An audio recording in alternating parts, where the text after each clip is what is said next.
So what can we expect to see at CES 2020 regarding drones?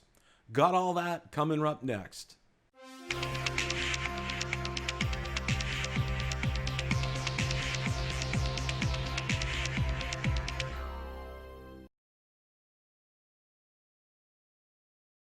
Hi everyone, Bill from BillTheDroneReviewer here, where I make drone and drone related videos. If you're new here, welcome, and consider hitting the subscribe button so you don't miss any future content. With all that, let's begin.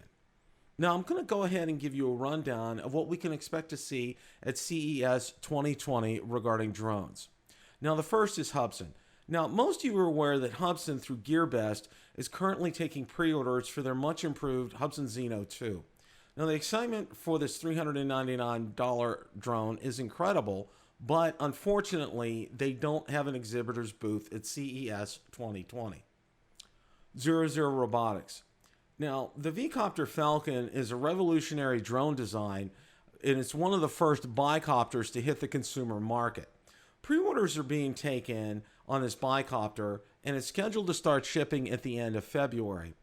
Like Hubsan, unfortunately, Zero Robotics will be a no-show at CES 2020. Skydio. Now, as everyone's aware, Skydio recently started shipping the Skydio 2, much to the delight of everyone that are in the production batch 1 list. Now, it's garnered a lot of attention for its autonomous modes, and deposits for orders right now are through the middle part to the latter part of 2020. Now, Skydio will not be at CES 2020. Unique. Now, this year, Unique debuted its Manus G. This 4K drone has a reported 30 minutes of runtime, features a stabilized gimbal, and has voice control. And checking the exhibitor list, Unique will not be at CES 2020.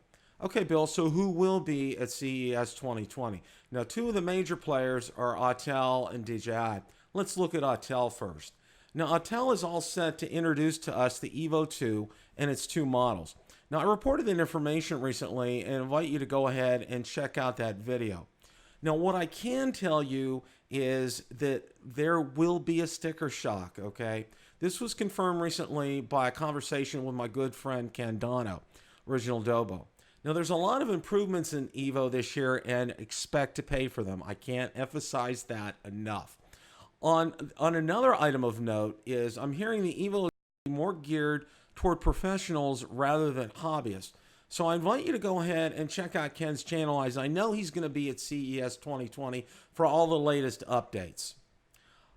And DJI, okay? Now, there's so much buzz about the DJI Mavic 3 that's going on, and it's off the charts.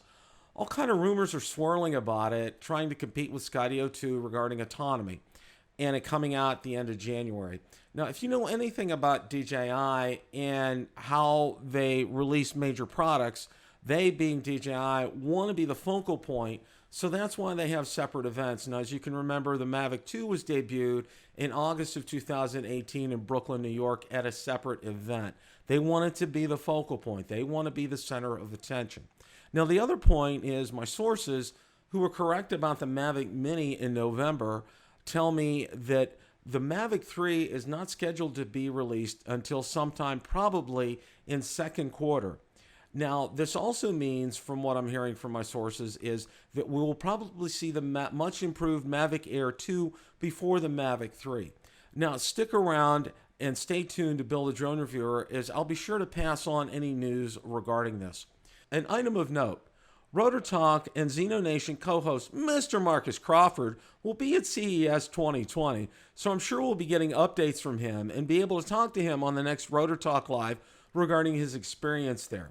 Now, I did go ahead and receive my media credentials and pass for CES 2020, but unfortunately they came too late and the trip is cost prohibitive at this point. Question of the day, what do you think that we'll see at CES 2020 regarding drones? Let me know in the comments section below. Thanks so much for watching, and remember, it's a great day to fly.